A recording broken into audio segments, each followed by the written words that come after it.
ঢাকা ৮ আসনের স্বতন্ত্র প্রার্থী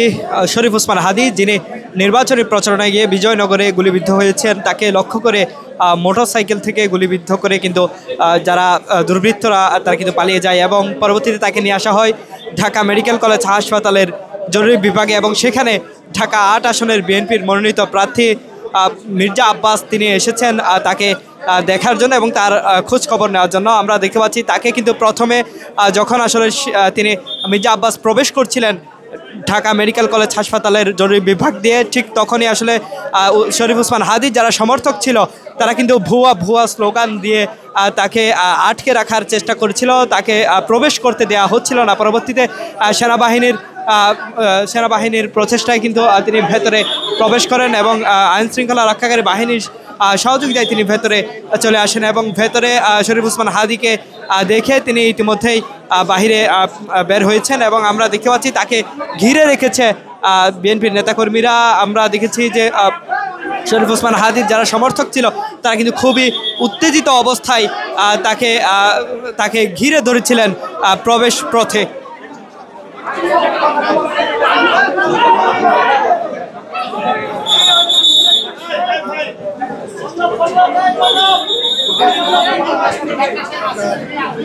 আপনারা দেখতে পাচ্ছেন চারপাশেই কিন্তু নেতাকর্মীদের যে উপচে পড়া ভিড় আপনারা দেখতে পাচ্ছেন যে শরীফ ওসমান হাদির যারা সমর্থক এবং মির্জা আব্বাসের যারা সমর্থক সবাই কিন্তু মোটামুটি এই যে জরুরি বিভাগ রয়েছে সেখানে ভিড় করছেন এবং আমরা দেখতে পাচ্ছি যে মির্জা আব্বাস তিনি কিন্তু দাঁড়িয়ে রয়েছেন এবং তিনি কিছুক্ষণ আগে শরীফ ওসমান হাদিকে দেখে এসেই কিন্তু তিনি এখানে অবস্থান নিয়েছেন এবং তাকে ঘিরে রেখেছে বিএনপির নেতাকর্মীরা এবং ছাত্রদলের নেতাকর্মীরা। এর আগে তিনি যখন আসলে প্রবেশ করছিলেন এই শরীফ ওসমান হাদিকে দেখতে, গুলিবিদ্ধ অবস্থায় শরীফ ওসমান হাদি যে ঢাকা মেডিকেল কলেজ হাসপাতালে ভর্তি রয়েছে তাকে দেখতে আসতে কিন্তু শরীফ ওসমান হাদির সমর্থকরা তাকে ভুয়া স্লোগান দিয়েছিল।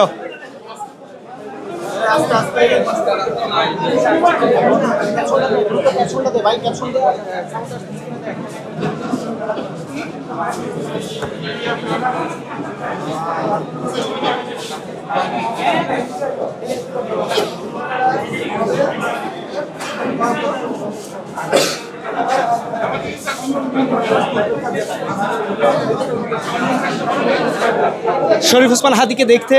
ঢাকা মেডিকেল কলেজ হাসপাতালের যে জরুরি বিভাগে এসেছেন বিএনপির মনোনীত ধানের শীষের প্রার্থী মির্জা আব্বাস। তিনি মূলত ঢাকা ৮ আসনের প্রার্থী এবং তার প্রতিদ্বন্দ্বী প্রার্থী ছিল শরীফ ওসমান হাদি, যিনি ইনকিলাব মঞ্চের মুখপাত্র স্বতন্ত্র